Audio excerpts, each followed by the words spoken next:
Hello everyone! Good morning sa lahat po. Sa lahat ng nanonood. Mauna sa lahat, magpapakilala mo muna po ako sa inyo. Ako po ay si Maricel de la Cruz from province Tubo ng Leyte, Tacloban City. Ako po ay isang OFW sa ngayon na nagtatrabaho bilang isang OFW sa bansa ng Saudi Arabia. Pero ang lahat, bago ako makapunta rito, marami po ako munang pinagdaanan bago po ako makapag-abroad. Simula ng umpisa ko dito sa abroad, mahirap pero kinakayang lahat. Kasi una kong punta dito, talaga namang Ramadan and time na yon. Syempre, bilang isang baguhan na papunta ng Saudi Arabia, syempre, yung iba yung ng feelings na makisalamuha ka sa ibang lahi at saka wala ka pang alam, lalo na pagdating sa mga salita nila. I think, ganun talaga. Pero sa kapanahunan, oo, parang gusto mo nang mag-back out dahil nga hindi mo alam kung ano yung mapupuntahan mo rito, ano yung kahinatnan. Pero end time, naglakas loob pa rin ako na makaya ko ang lahat ng mga pagsubok na nandito na ako sa Saudi Arabia. Pinagpatuloy ko ang life ko na umabot ako sa loob ng 19 years sa loob ng pagtatrabaho bilang isang OFW. Nakatagpo din naman ako ng mabait na amo na kahit pa paano na ayun, nakaya ko para sa pamilya ko.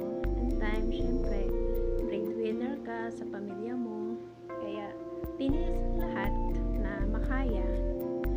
Tapos, in ever naman na sa ganitong paraan, may naman, yung may maganda na paraan sa pag-a-abroad sa ngayon.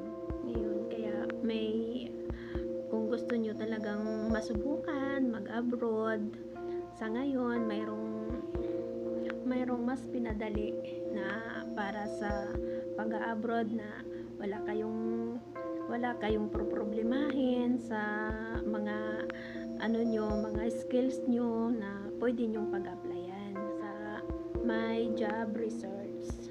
Available po yan sa mga bansa ng Australia, Japan,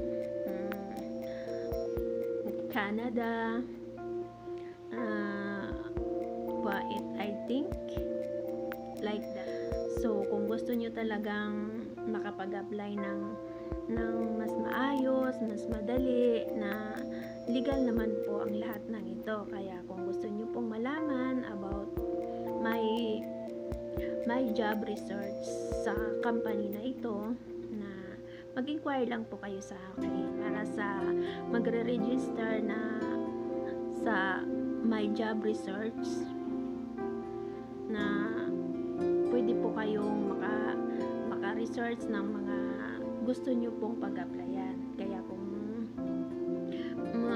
marami na po itong matutulungan para sa ating mga kababayan na gustong mag-abroad. Kaya this is the opportunity na inaalok po namin na gustong mag-apply. Wala po kayong problemahin kung ano po yung mga dadaan po to sa lahat.